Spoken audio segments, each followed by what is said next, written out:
आज चण्याच्या पिठाची भुर्जी करणार आहे.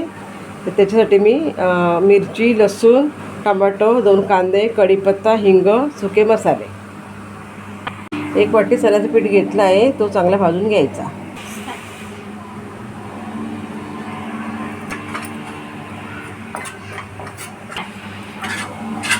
असं चांगला थोडं भाजायचा, चांगला कलर येईपर्यंत जरासं, म्हणजे कच्चा पण निघून जाईल. त्याचा सुगंध आला आहे थोडासा भाजलेल्याचा, चांगलं भाजून घ्यायचं. ते भाजल्याचं सुगंध आला आहे चण्याच्या पिठाचा. आता काढून घ्यायचं.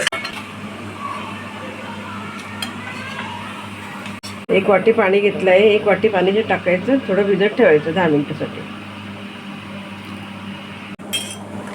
असं चांगलं फिरून घ्यायचं, एकजीव करायचं. गुठल्या चांगल्या अशा मोडल्या पाहिजे. चांगलं असं हलवायचं, एकजीव करायचं. अशा प्रकारे हलवायचं.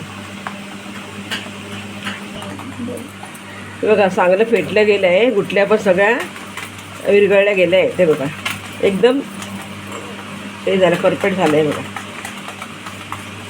तेल, लसूण,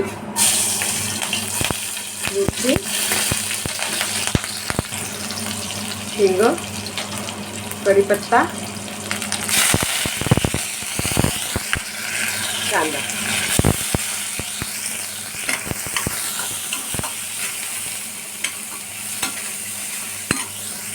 कांदा चांगला लाल झाला आहे.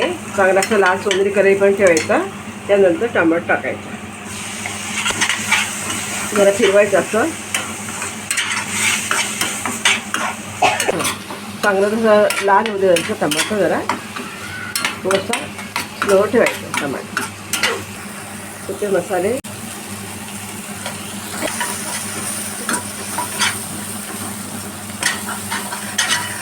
चवीनुसार मीठ, थोडंसं पाणी टाकते मसाला जवळ येऊन. थोडंसं चण्याच्या पिठाचं बेटर रेडी केलं होतं ते आता टाकून द्यायचं. असं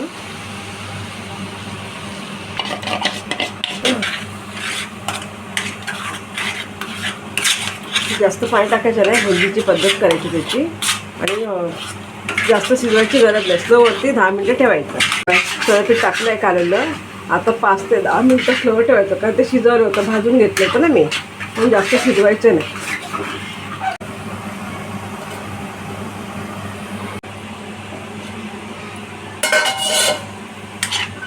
भुर्जी रेडी झाली आहे. हे बघा चण्याचं पीठ शिजलं आहे व्यवस्थित. तर पण किती छान आलं आहे बघा. सुटसुटीशी झाली एकदम भुर्जी. अजून चांगल्या रेसिपीसाठी लाईक करा, शेअर करा, फॉलो करा.